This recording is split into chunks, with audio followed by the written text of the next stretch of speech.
Hi guys, welcome back to another video, or a new video series, I suppose I should say. So what I thought I would do is, because I've met quite a few people now that have really nice guitar collections, and they're all different, and everyone's got a different story as to why they have a certain amount of guitars, you know, how they got those certain amount of guitars, which ones they like the most, all that sort of thing. And as you know, as a fellow guitar nut, I just thought it'd be cool to make a series based on that. Now, because I'm not going to be in my normal studio, I'm going to be going around to people's houses and studios and whatever. It requires a totally different rig to make the video, a rig I don't have. So let me just show you what I'm going to use, and hopefully it'll be decent enough. So I've got my normal camera and tripod just there. And for the audio, when we're playing the guitars, I dug this out. This is a Zoom H2. The mics in this aren't too bad, and it's got a mic on both sides, so it records a full sort of 4-channel stereo kind of image of the sound. So I'm hoping that will be, you know, will give decent enough audio. But this is the first one in the series, so obviously I'm going to want your feedback, and then we'll grow the format as we go along onto the next one. And yeah, grab yourself a drink, a coffee or whatever, and enjoy the video.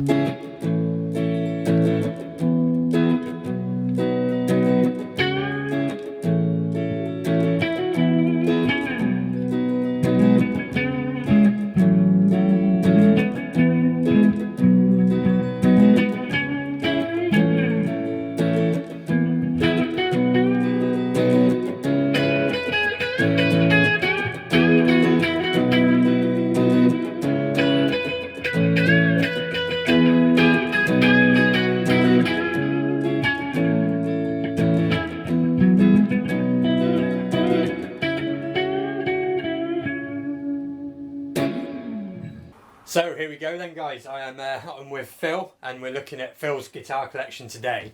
And what we'll probably do is we'll go through them in the order you got them. Sure. And then we'll sort of hear why you've got them, how you've got them, all Sounds that good. Sort of stuff. Yeah. So yeah, which one of these goes first then out of these two? This is the first one, Marilyn, my first ever Les Paul, my first ever real, what shall we say, electric guitar. Yeah, a bit of a story behind this one. So this is actually second hand from my good friend Marsha, who, you never know, we might get brave and get her on video in a little bit. But yeah, basically I bought this one from her. It kind of came to me in a bit of a different condition to the way that it is now. Yeah. In as much as these are not the original pickups, these are not the original tuners. Yeah. It's had a few bits and bobs done to it. So basically these are Seymour Duncan slash pickups in it. Yeah.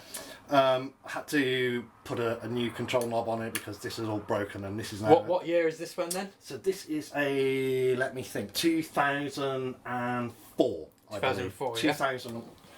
It will say somewhere. 2004, yes, absolutely. Yeah, there you go. Yeah, so I mean, this was the classic. So it had, you know, the original classic style with the kind of plastic tuners. Yeah, the Clouson style kind of. Absolutely, yeah. So change that over to the Grovers as well. Yeah.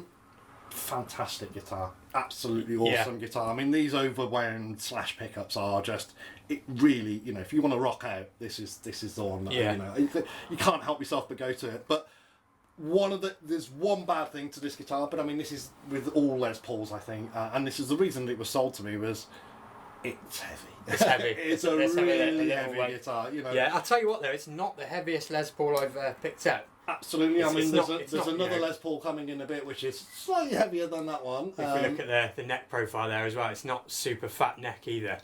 I was expecting that to have a bigger, you know, a bigger chunky neck. Yeah. But no, that's pretty slim neck. But yeah, and I do like the top on this as well. If I can bring that in a bit closer. So this one's actually a nice plain top. Yeah, it's a Desert Burst. Oh, right, okay. I was thinking Honey Burst, but... Yeah, no, a lot of people have said it's a Honey Burst, but it's definitely a Desert Burst. Now, the reason we know that is Marsha, when she bought this, she was actually living in the States at the time in Arizona, I believe, in the desert. Yeah, yeah. So when she went into the shop... So this came from the States? Came from the States, yeah. Absolutely, yeah. So I have the original case. I don't have the case candy, unfortunately, but yeah, we know this, you know, obviously we have the provenance provenance of the original owner, and you're actually buying it from the States itself. So and I've got to admit, I do prefer a Les Paul without the scratch plate. I've learned to play them without the plate now. It was the first thing I did. I have to admit, I took it off. I'm just, you got to show the top off. Yeah, I mean, this has got some. Better. I don't know if it's going to come out on the camera. It's really kind of. It's faint figuring, but what you can see there in the wood, it's very pretty. It's sort of pinstripey as well. It's a little bit like the Peter Green guitar in some senses, with the pinstripe kind of thing. And it also does. I mean, again, I'm not sure if this is going to come out on the camera. We'll see if we can get it to come out on the camera. There is a slight bit of flame on that neck as well. On the mahogany. On the mahogany. Oh yeah, I can see it. Yeah, it's just there. Kind of just getting it on the right angle. But yeah, again, that was just. When that came to me, I wasn't expecting that at all. So, especially on the mahogany. Yeah, that's it. Only other thing is put some Dunlop strap locks on there as well. Just it's the one thing that did happen with this was it was loaned to someone and played on stage, and it got dropped, so we got a bit of a ding on the end here. Oh, it got lucky there, really, didn't it? Yeah, absolutely. Given the angle on that headstock there, definitely got lucky. So if we swap over, then we'll go on to this one. Cool. And like I said, we're going to do this in sort of order. There is quite a few guitars to get through, so let's have a good look at this Strat now before we move on to the next pairing. So tell me about this Strat then, what we got. Right, so this is obviously it's a Strat. It's called a Magnificent 7, I believe was the run that they did. So this is a limited edition run that they did, again, what year are we? 2015 on this one. Yeah.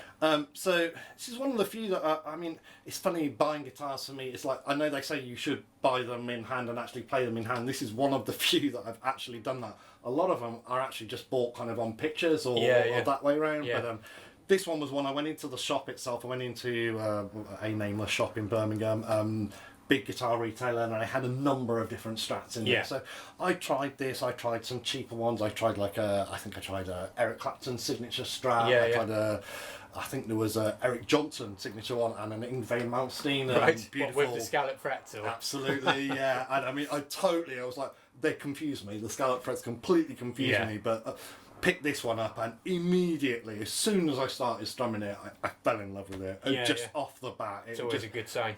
The feeling in my hands was that, it was that, you talk about this on some of your previous videos, but you're looking for that guitar that's got that.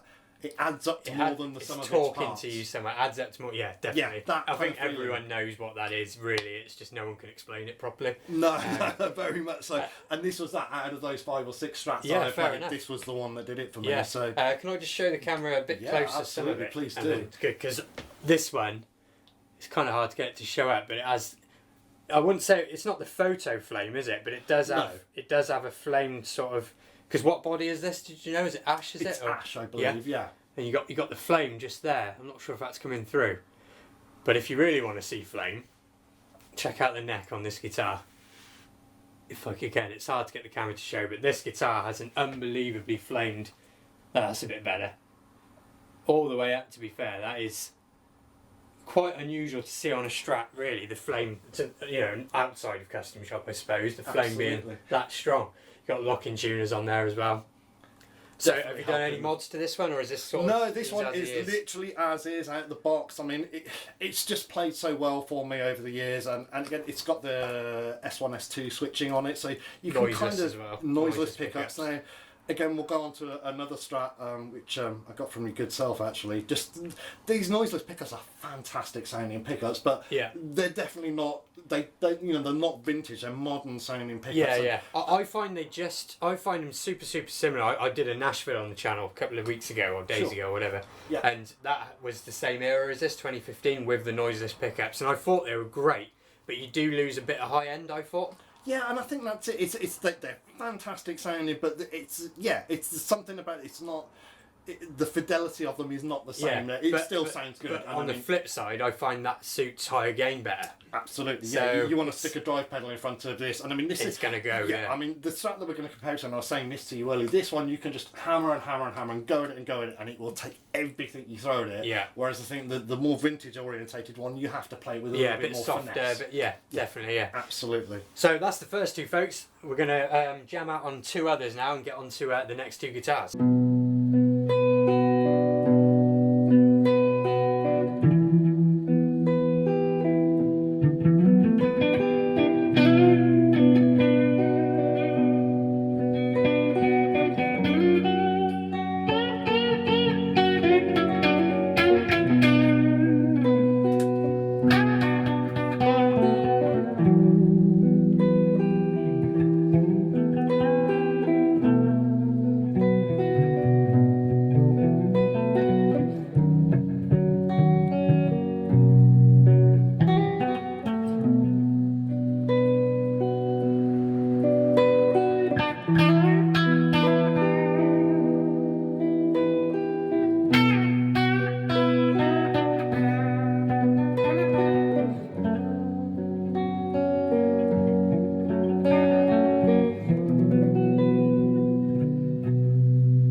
looking at the next two guitars, then we have this Chapman ML3.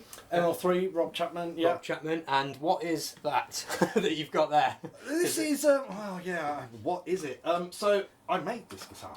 Right. Okay. Yeah. This is it's a bit of a. The body is an Amazon special. Build your own Amazon special. The pickups are actually the pickups from the Les Paul that we looked at earlier. Oh, okay. The classic Les Paul. So they're Gibson classic pickups. The 498 500 stocks. The wiring is basically, again, it was, I think it might have been Homertone actually that we were discussing the other day. I think they were just some CTS pots and some classic wiring that I bought from them and threw together myself. Yeah. Some Goto tuners on it. And this was basically spent many hours basically French polishing that to get it to the finish that it's showing up there. But yeah, you can see to be fair, you're saying Amazon special, but that looks pretty good to be fair. Thank you, I appreciate that. Decent pickups and stuff in it as well. Yeah, and I mean, as you felt earlier, it's see the neck there. It's quite a decent size C sort of profile neck. Little truss rod cover on there as well. But what was that? Just sort of a way to kind of have a play with learning how to kind of fix guitars and absolutely, and it's it's a good also way to do it. I had these set of really good Gibson pickups which I'd taken out of that one, and it wasn't because I thought the pickups were bad. I've always hankered for a set of Slash pickups, so I had these lying around effectively, and I thought, well, let's build a guitar around it, basically. Yeah, that's how it starts. You end up with a spare part. And you're like, I'm gonna use something. Before you know it, you've built a whole guitar around what was just a set of pickups. Absolutely. Well, that's part of the fun. Yeah. Very so. And then you got a little inlay. What's that up there? Yeah, so that's just a bit of ego, I suppose, is my name. Yeah. Why not? You made it. So absolutely. Yeah. So, but I mean, these were like CNC machine pre-cut pow furrow, and I just got a little Dremel and drilled it in and finished it off. And then the next one then is this guitar. So this one is 2015 as well. Absolutely. Just looking at the date on the back there. Yeah, so again, just so you probably get a theme with these guitars, not stock. So again, fantastic guitar. I mean, one of the things I really loved about this was this neck. Yeah. Basically, it's let's see if I can get it on the camera there for everyone. So it's a straight through neck. Yeah. And really, you can wail on this thing, and it's solid piece of wood. Yeah. So I apparently got 11s on it, as you found earlier. I did struggle a little bit. I'm not going to lie with the 11s. Some nice cheese graters. Yeah. So again, I don't know whether the camera will pick that up. So I've actually kind of polished the neck off on that. Yeah. A bit of sandpaper, and took it down various grades, etc. Also changed the pots on it. So we got some CTS pots in there, switchcraft switch, and some really interesting wiring where I got some of the wires too short in here, but it does work. It works. It's all good. Yeah, it's all good. These came with those Seymour Duncans, didn't they? If I remember. Absolutely. Yeah. So again, I can't remember the exact serial number. Sorry, not serial number. The model. Model number of them. But came with them because I believe like the later models they started introducing their own pickups. Yeah, that's right. Yeah. These earlier ones were the single Duncans, and I think it's a Hot Rail maybe. JB Junior or something. Something like that, along those lines. Yeah, absolutely. Yeah. Again, just a wailing guitar. It doesn't come out the box very often these days, unfortunately. But fantastic guitar, and just I remember when we initially got it, everyone who picked it up and played it was just blown away by it. Yeah. So I mean, I've had Chapmans on the channel before, and people ask me, what do I think of them? And the thing with Chapman is that because they depreciate so bad when they're new, they just do it. It's one of them things. Absolutely. Yeah. But it does mean that if you're open to them, you can get an unbelievable guitar for little money that you couldn't get new. So although it's a bad thing for Chapman that they do that, it's a good thing for those of you out there that want a killer guitar for for a good price sort of thing. So I do think they're worth having a look for, because there is so many different ones like this one as well. So let's move on to the next two guitars. Then is this acoustic, and I've never played a bowl back acoustic before, so we'll have a little look at this. And what's that one there? Another one modded, I'm guessing. Yeah, you've got it. So it's a Epiphone Dot. Well, it started life as a Epiphone Dot. So what have I done for this one? I I can see Seymour Duncan's. Again, I think you might get a theme going on here with the Seymour Duncans. Yeah, so pair of Seymour Duncan JBs. We were looking this up the other day. I was never really sure what it stood for now. I've heard rumour through the internet it was Jeff Beck's, but I thought it was Jazz Blues. Jazz Blues, yeah. Hence the reason that I've got the really badly painted Jazz Blues poker token on there. So again, it's got my usual shonky vintage wiring job on there. I changed. This is a funny story. You see this lovely scratch around here. Yeah. So this is the usual. Get the pliers, put it at slightly the wrong angle, screw in, and yeah, there we go. Also got a tusk nut on it as well. Came with Grovers, which was really nice set of Grovers on there, really stable. Yeah. The Grovers are great, to be fair. Absolutely, yeah. You played this one earlier, and I mean, I asked you earlier, what kind of music or what kind of genre, a style of music do you think plays well on this guitar? And I mean, most people look at it, they think, oh well, I don't soft rock, jazz, something absolutely, like that. Or maybe Clapton, the Red 335 thing with Clapton, bit of blues, but this is like a proper screamer with thrash metal machine. Just those pickups make this thing a metal beast. Yeah. So I should just say, by the way, that all the guitar sounds you're hearing in the jams, it's a OR15 and a Marshall DSL 100, sort of coming from two different directions. So this thing into the Marshall was an out and out. Just the look on your face when you plugged it in was it's a fine example, to be fair, of what a set of pickups can do to a guitar. Absolutely, it really is. I mean, and Seymour Duncan, you just can't go wrong. I think it's like most of the stuff that they put out. Again, there's variations, I think, but it's just in comparison to what it came with, I think they were perhaps burst buckers that it came with. Pro buckers, maybe. Pro buckers, correct? Yeah, sorry. Yeah. A world apart, absolute world apart, and.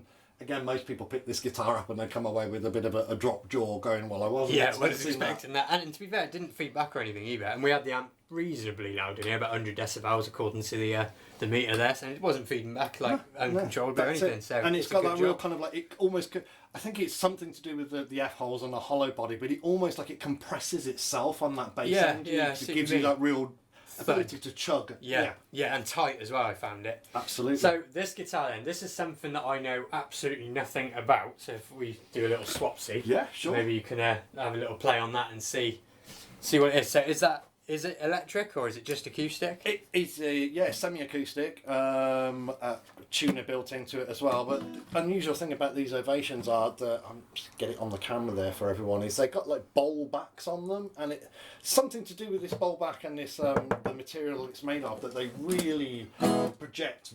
They project into the room massively. And the way that this hole arrangement works here, I think as a player, if you've got the central hole there when it's projecting out into the room, that's great for your people listening. But for you as a player, you don't get to hear as much of the instrument. It does always sound better when someone comes over and plays your acoustic to you.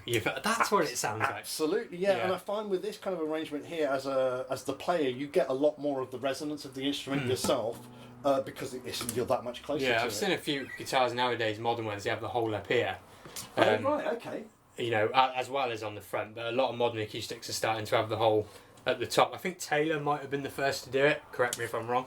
But yeah, so similar sort of thing to what you're talking about. It's so you can hear more of the guitar yourself. That's it, as a player as well as for the audience as well. But I know these have been around for quite a while, haven't they? Even though I've never played one, I've definitely seen them around. Now, again, I'm not exactly sure of when this one was manufactured. I think it was around 2007. I've had it about 10 years now, about 2012. And the main reason that I bought it was I was round at a party in Bristol and somebody had one of these on the side. And I picked it up, is it okay if I have a go? And they were like, yeah, of course, help yourself. And just really blew me away. Just such a good guitar. And again, so another second-hand special, actually not modded. This one for a change. That was one of the standard ones. One of the few standalone ones. Just it sits downstairs, and if you ever have people around, barbecues, whatever, guitar. Take it out into the garden. It's perfect for that. Nice one. So we're moving on again to two more guitars. And we'll have a little jam on those and then come back and have a little chat about those as well. Cool.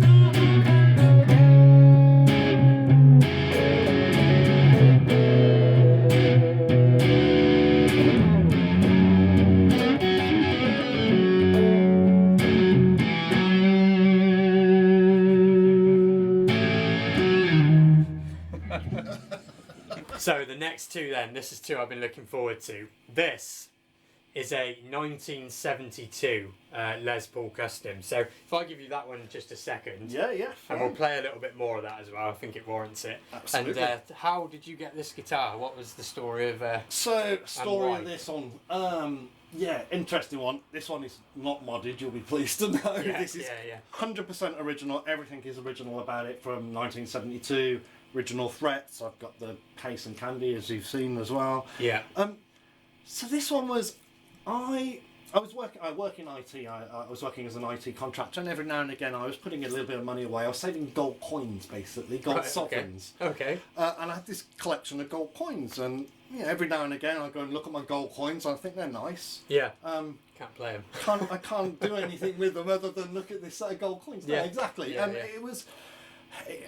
Slowly started coming to the idea of, well, what I need to do is I need to buy something that I know that I'm going to get some love and enjoy. Yeah. Obviously, my passion for guitars is quite strong, as you can tell. Yeah. And the opportunity came along, and I saw this online from a very quite famous retailer based over in Germany, very well known and well trusted within the industry. And I spoke to them about the instrument, and we came to an agreement on the price, and I got it shipped over. So. Yeah. But that was an anxious waiting for a 72 vintage. Absolutely, and so I mean, this was one of the, I was saying earlier about some of the guitars I bought, and I've not actually played them before. I've actually, bought them. And, this was one of the ones that it turned up, and I mean, as you felt yourself, I couldn't have been happier. I mean, this is just.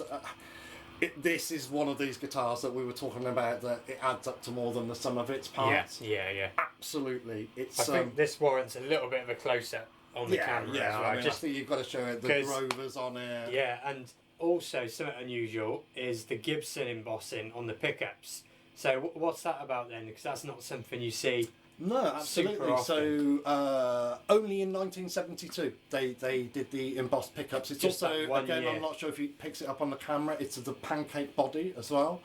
So it's actually two pieces of wood together this way. Yeah, that might be hard to pick up. Yeah, and then also... It still smells like a Gibson. You're not going to get that on camera, but they all have the same smell. That's it. It smells like the 70s. Absolutely. That fingerboard. Frets, obviously, it's been well used, but it's still playing absolutely lovely. Yes, it's I think they call it the Fretless Wonder, so it's the original kind of 1970s style. They're very wide, very low. Show you the tubers. So, did these come with Grovers? It's standard? factory, not as standard. It normally comes with what they call waffle back tuners. I think they're Cloisons. But this one, they decided to factory fit Grovers to. Yeah. And to be fair, it's the aging along with the guitar, it's just perfect. It's so nice. I mean, let's give it a little go. We'll plug back into that Marshall. I think you should. Yeah, you very much. I mean, already you don't need to do anything else. That is the sound.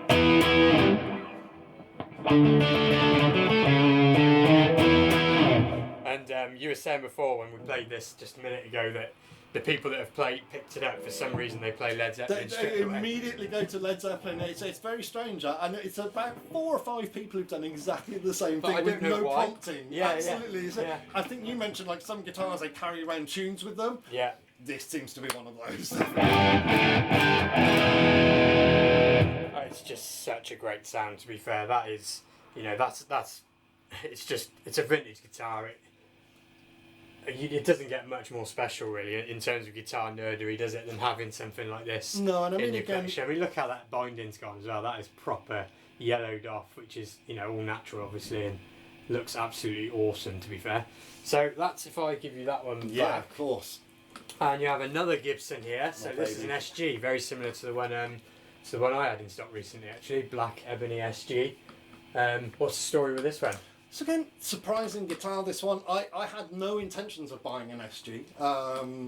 However, there's another guitar which will come up in a bit, which is a PRS, we'll talk about a little bit later on, which was a very light guitar. Now, whenever everyone come around, they were always picking this PRS up, and I thought it was something to do with the weight of the guitar. So again, this was another one that came, I saw they had a good sale on one of the online guitar stores, and this one came up, and I thought, you know what, a lot of people talk about how light they are and what a good playing instrument they are. Yeah, I'm quite new to SGs, and I've found that I've really enjoyed them. just unusual playing bit, position. I think you mentioned on one of your videos, you kind of feel like you're almost playing it a little bit over here. Yeah. But as soon as you get used to that feeling, the just again another fantastic guitar. You know, AC/DC. Very clean condition as well. I have to say it's really nice condition. This one. Do you know what year this one is? I think this is a 20 or 19. Is it this one? It's just a bit out of my eye. I need my glasses to read that. I think it is a 2019. Yeah, 3 years old now. Somewhere around there. It's the one where you get the photo that comes from That's Gibson right, itself. The birth photo, as they call birth photo. Yeah, absolutely. And I believe it's plaqued as well from Gibson, which is right, okay. Yeah, I mean, absolutely. Came out of the box. I did nothing to it in terms of setup. Yeah, perfect. Absolutely perfect. One of the better instruments I've had in terms of that, just from the factory setup. Yeah.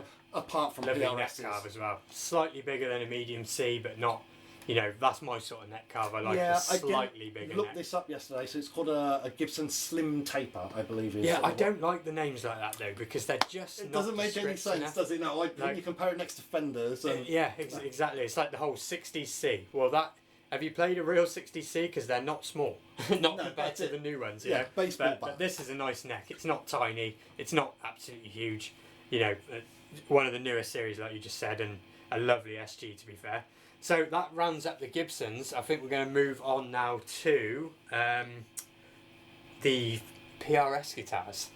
The so special let's ones. have a look at these. Yeah, not that these are not special, but definitely a story behind these. Exactly. Yeah. Let's hear the story of the twin PRSs.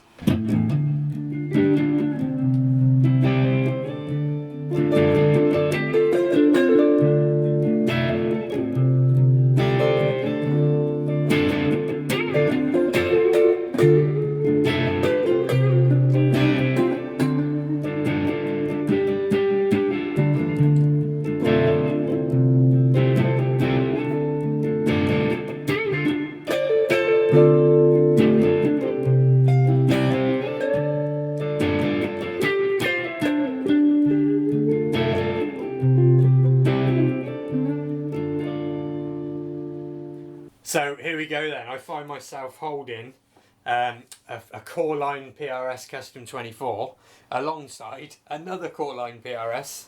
I'm not sure what they call that one. You might have to educate me on the P90 ones. It's same again, McCarthy 594, but soap bar rather than the underwound ones that we've got over there. I think before we tell the story, let's just oogle them a minute if we come a bit closer. I mean, I've said before on the channel, and I've experienced a few now, PRS to me is the only company where the difference between their budget ones and the full fat, custom shop type ones like this, you really do notice the difference. The SEs are great, but these are they really warrant the price. I mean, let's bring that one in as well and just show that one.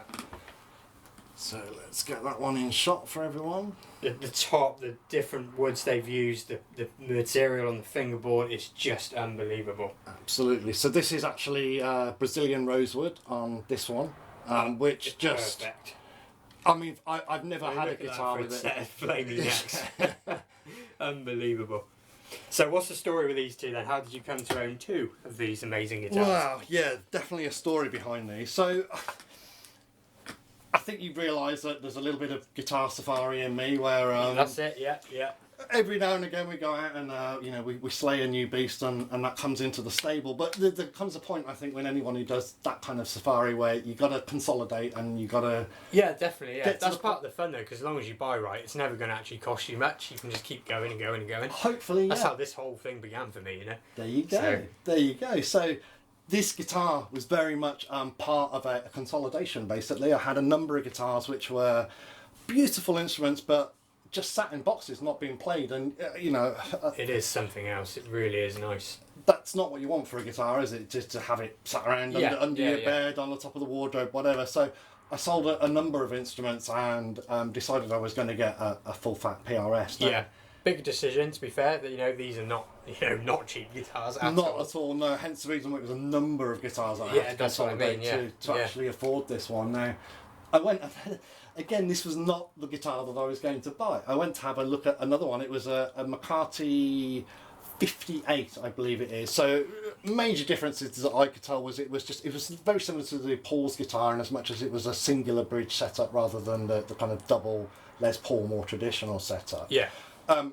However, the gentleman put this one in my hands, and immediately One of them things. it was just, it blew me away. One thing I love about the Coreline PRSs is even though on paper they'll tell you the same neck, do they call this a wide thin by chance?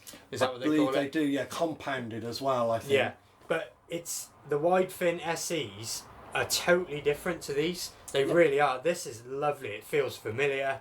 It's the right size, the right width. It doesn't feel super flat.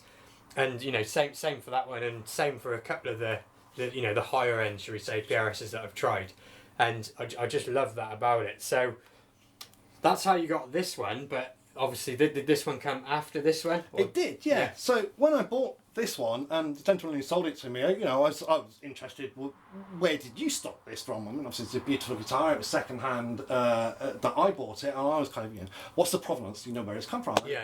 So it actually came from one of the I won't mention the name, but one of these gambling guitar like the raffles, shall we say? And it was a prize that a gentleman had won from there, and he thought it was too good a guitar for him. Right. Yeah. I thought, bet that happens a lot on those. Yeah. Definitely. So he didn't want to really. He thought he would just sit in a box and it would not be played. And he was a guitarist and a player, and he didn't want that. So he thought, well, I'm going to take the value from that instrument. And fair enough. Absolutely. So he sold it on to the gentleman I bought it from, and that's where this came from. So the provenance of this is really from a guitar raffle. Yeah. So we were speaking about that, and he was saying, how sometimes it's funny that these guys, they'll end up, winning like once, winning twice even. I've seen it. Yeah. I have entered these raffles myself, and I haven't won absolutely. anything yet. And at the back of my mind, I've obviously been thinking about a 594 for some time, and I'd completely forgotten that I'd entered one of the guitar raffles. Right. Okay. And about 3 weeks after I bought this, I got an email out of the blue saying, Phil, congratulations, you've won a... So this man is a guitar raffle winner. Yeah. They do exist, folks. It is a real thing. Apparently so, yeah. And after buying this as well. I couldn't believe it. It was, talk about stars aligning, fate, whatever you want to call it. I was blown away. And I mean...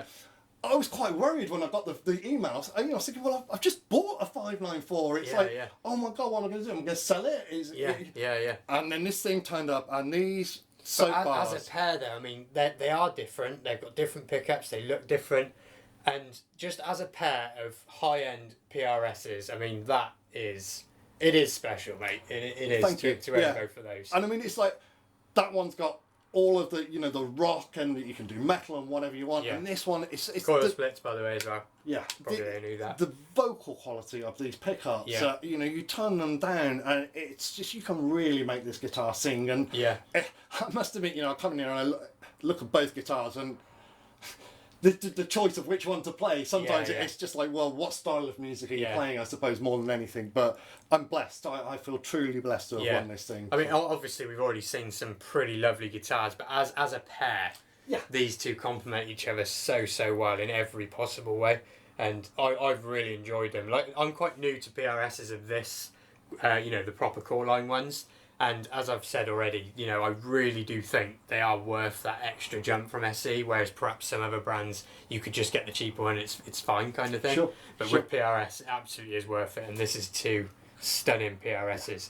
So I think we'll move on to the next pairing and the next set of stories, because I'm sure there's some more stories with those there ones is. So 2 more guitars then. So this one is another PRS, the SE Paul's guitar. So I'm assuming this one came before the 2 we just looked at. Absolutely, yeah. Another story behind this one, definitely. No modifications to this one. The SE Paul's guitar, like the Anniversaries, is one of the nicer SEs, I have to say. It's got a nice neck on it as well. One of the things that really shocked me about this guitar, I have to say, is the ability to sound both like humbucker and a single coil. It's not a coil split, it is, and I mean, Paul Reed Smith, you see the interviews with him, he definitely says it is a single coil. To my ear, absolutely. And to be fair, I have always said that PRS do the whole one guitar for all better than anyone else. They really do. A few people on this channel have actually said that now, and it is true, to be fair. Yeah. Maybe we can demo the single coil sound of this actually now while we're here. Sure. If I plug this into, let's go with the orange, shall we? Absolutely. Let's turn that. That's a good sound through there. So if I back the volume a bit. So that's humbucker on the bridge.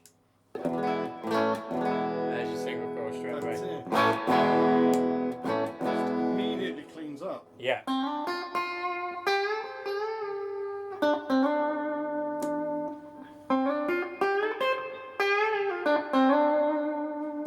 to the net. Split the net.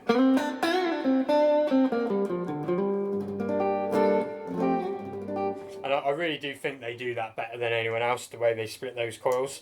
So obviously this was the PRS that came before those two. Very much so, yeah. So this was the guitar that, obviously you've seen a large part of my collection now. Yeah. People would walk into this room and people who played my collection before, I would ask them, you know, what guitar would you like to play? Yeah. Many of my friends who would come around would immediately gravitate towards this. Just noticed the abalone birds there as well on the SC. Absolutely. So it's one of those guitars that you pick it up and it plays so well. Yeah. So yeah, I mean, I had this guitar for many years now. Obviously, you've seen the high-end PRSs that I've got, and you've had the story behind winning that guitar. So I won that guitar, and obviously I felt blessed, and I wanted to pass that on, pass that feeling on, pass that feeling of celebration, that elation on. So I gave this to my good friends Marsha and Sonny, and they again have just been absolutely blown away, and you know, but had a very similar experience to the one that I had in terms of winning. That is awesome though. That you won.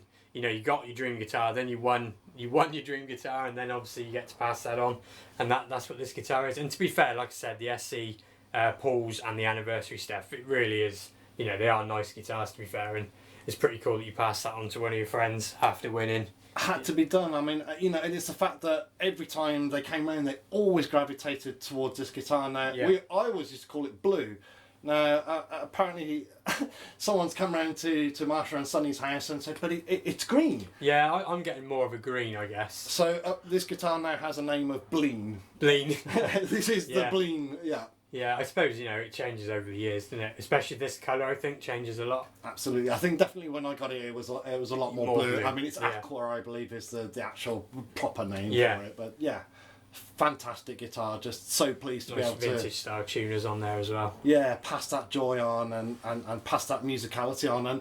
And again, what they've told me is, you know, sat with it, playing at home, they're very much I can play with it, not plugged into an amp, plugged in. Yeah, and it still has that kind of joy where it creates music for them. It's not, there's no struggle with it. That's the thing, once you've got a connection to a guitar, the price, the whatever is irrelevant. It's absolutely, absolutely. And so this one then, a little bit different on this one. A little bit different. Bit of a matchy to the Strat we looked at earlier on. Absolutely, and that's very much why I bought it. It was the sister or the brother guitar to my Strat, my Magnificent 7 Strat. So this is a 2017 Fender Telecaster Elite.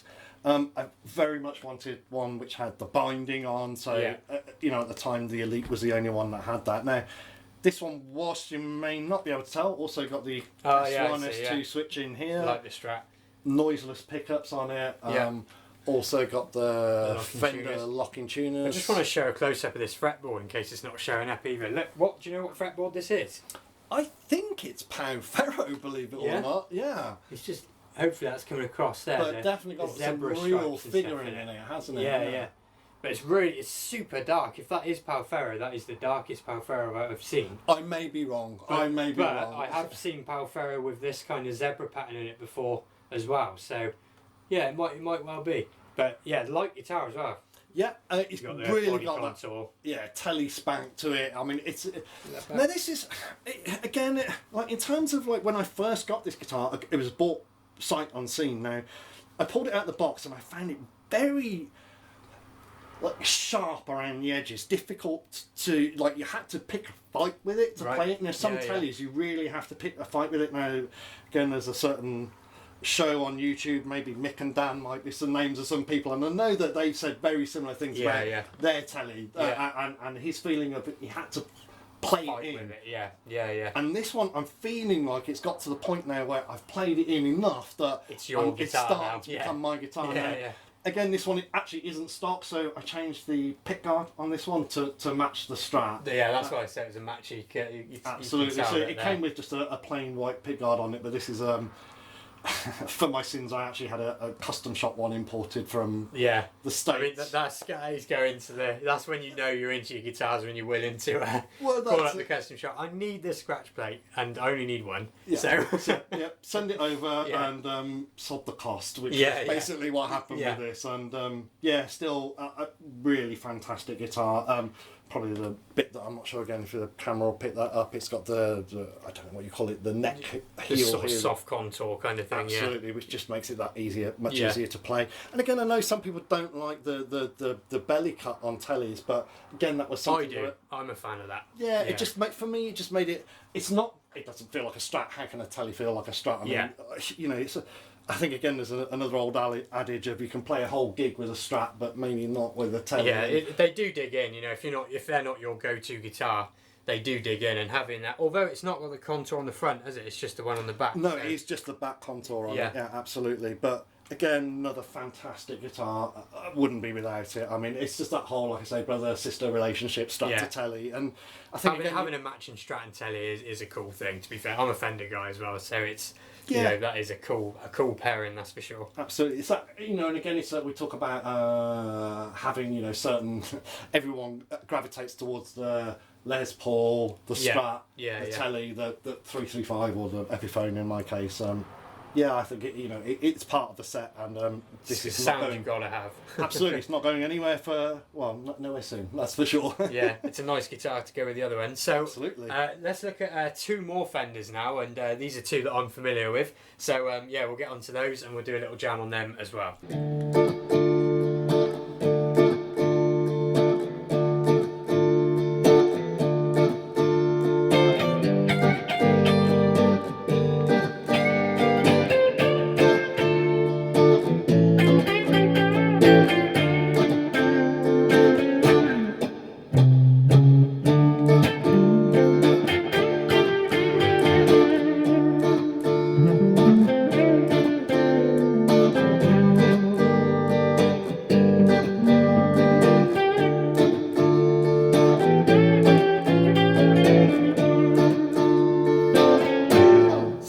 Two guitars then. These like I said, these two have both actually been on the channel before because I'm very grateful that you got them from me. So that's right. What was the thinking behind these two guitars then? Well, I suppose let's start with the Tele. What can I say but Keith? Yeah, fair enough. And it is different Keith, as well, obviously. Yeah, I mean that's it. So I had the Tele, and I obviously love that Tele spank sound, but I'll be honest with you, that kind of the pencil neck pickup on a Tele never really does it for me. It's something... I've said before, to me it has to sound to Stratty, but you still have to get the Tele middle and bridge sounds. That's the Tele for me. So I know what you mean about having something else in the neck. Having the opportunity to have a genuine Fender, but with this wide range humbucker in the neck, I think it's something I've been looking for a long time now. Again, I was looking around and I was looking at some, original 70s vintage instruments which were just off the scale. And I was just happening around on Reverb and I chanced. Is that where you found it? I never asked. I did find it on Reverb. Okay, and obviously, I came in and we talked about it and actually got, for once, hands on to this guitar and actually, it was just, That's 17 years old now. It's got some age to it. It's 2005. There you go. And again, I picked it up, and we've talked about it already. It was one of those instruments for me which I could tell immediately that it had tunes in it that I could bring out of it, and it wanted to give them to me as well. Yeah. Love the neck shape on this. The condition of the neck, given how old it is. It plays absolutely lovely. Fantastic. Anyone who watched the video I did with that at my place, where I compared it to the modern Vintera version, the blue one. I did say on that video that I preferred the sound of this guitar. Absolutely. And it is one of them guitars. It's just got that thing in it, that musical extra level that you can't quite sort of pinpoint. And obviously that is how you and I met, is that guitar. So. It's this exact guitar, yeah, absolutely. And I played that Vintera, and it's funny because the first things that came out of my mouth was, having not known that Paul does videos or YouTube or any of that, was almost exactly what you said was... It's mad, yeah. Yeah, wow, that's a hot pickup, and still, what a good-looking guitar, but I preferred how this one played, and sounded, so... yeah, definitely. Absolutely, so, yeah, very much this was Buck Keith. And that's where it was, and that's why I bought it. It does fit in the collection well as well, because it is different. I mean, the wide range humbucker from Fender, for me, is my favourite humbucker they do. I'm not a fan of their humbuckers usually, except for that one. Sure. And yeah, it works really well in the neck there. And then a couple of weeks later, I filmed this one on the channel, a guitar that I've been playing it a bit today off camera, and if you've watched the video I did on this, I almost got a bit sort of funny over it, because it just has something to it, and then you came along, if I give you that one. Yeah, of course. And it now belongs to you, so... It certainly does, and sorry mate, but you're not having it back. No. Yeah, and you know, so what was it you found about this guitar then that made you want it alongside your other Strat? Obviously I had a Strat already, and again, you know, I mentioned about wanting to find the vintage Tele. I've been looking for a vintage Strat, because I'd heard a lot on YouTube and reading around the forums that, you know, original vintage Strat pickups are very different to those noiseless pickups. And which I would agree with entirely, for sure. I'd never heard that. I hadn't heard it with my own ears. And so, you know, it's when somebody describes something to you verbally is one thing, but I think a lot of us, obviously, we're musicians, so you've got to hear it. You have to hear it. I've said that on this channel before. It's no good being an expert on paper. It's no good knowing the spec sheet of every guitar and thinking you know the guitar, because I'm well over 100 guitars in now, and I'm still learning things on every single one, regardless of price, regardless of where they're made. You have to experience it, so I completely understand what you're saying. Absolutely, and I mean you so. I was looking around for the vintage Strat, and I came and I bought this from you, and I had no idea you had the YouTube channel or any of that going on. And in fact, I remember walking into your shop and being a little bit like, oh, wow, this is a bit weird. I wasn't kind of expecting this, and just being a little bit blown away by it. So I watched a few of your videos, and I saw the video that you put up on how emotional, as you said I did yourself. a bit, honestly. It's and not I thought, often that happens, if you've still got this guitar, I'm really going to have to go and try it. And I went and I came to see you put this in my hands, and within about, I was going to say 10 seconds. It was quick.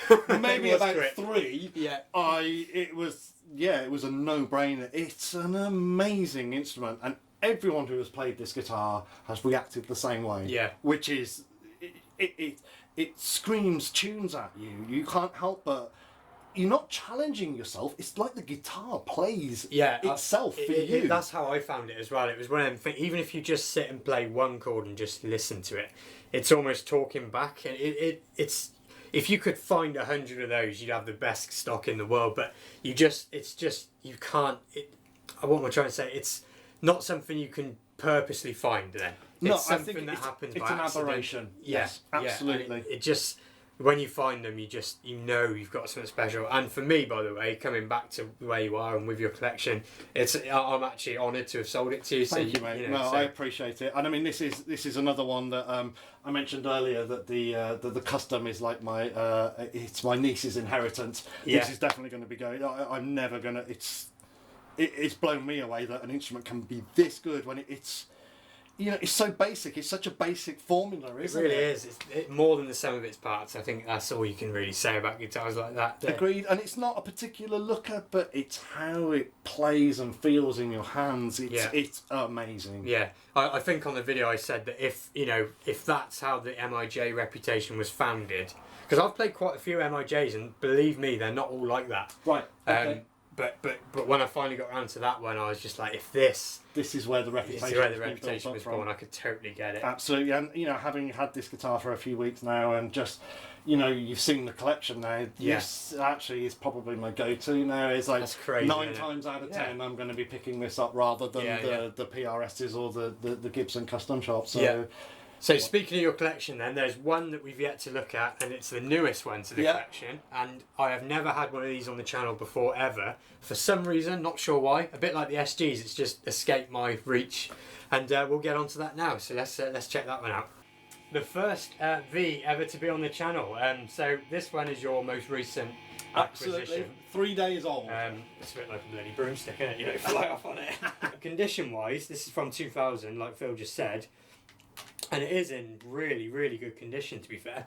Neck, none of that slim D Epiphone stuff. This is a full sort of, I would imagine, sort of 58 reissue neck carve for the guitar. Yeah, I find it quite. I mean, I don't know when you first picked it up. I mean, it doesn't feel like your traditional Gibson neck carve, does it? It feels a bit wider to me. It's quite a thing. Yeah, it's quite similar to a PRS actually. Absolutely, and you know when you're down here towards the pickup, it's very wide, and then you up towards the nut, it goes quite slim. Yeah, it's got that kind of taper as you go down. down. Maybe Ibanez-y a little bit, but yeah, maybe not. One thing I would say though, which is quite common on earlier Usung Epiphones, is that rosewood is a lovely, lovely colour and figuring and stuff on it.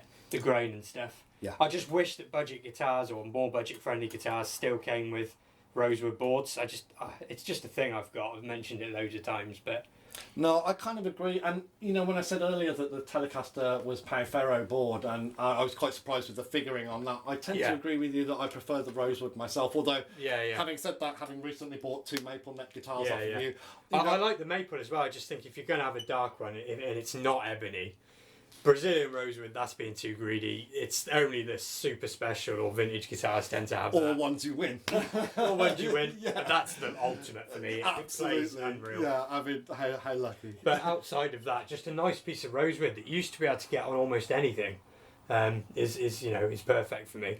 So yeah, I mean, this is something quite different. And like I said, I don't know why I haven't ever had a V in or had one on the channel. It's just one of them things. It's just never come to me. If you're thinking I'm going to turn around and say actually it's not that bad to play sat down, you want to play this stood up, really, don't you? Or adapt your playing style. Or I think the Spanish style is where a couple of my friends have recently picked it up and fallen in love. But again, with that instrument, I immediately... And that would work. It's just that I can't really play like that. But stood up, you know, and the weight, it's so light. It's absolutely unreal, to be fair. If I give you that back, we'll turn on the amps and maybe you can sort of just play us out on that one. And that'll be it. And maybe we'll bring it back once you've done the mods. Maybe. Put it on the channel again. I think that'd be pretty cool. Why not?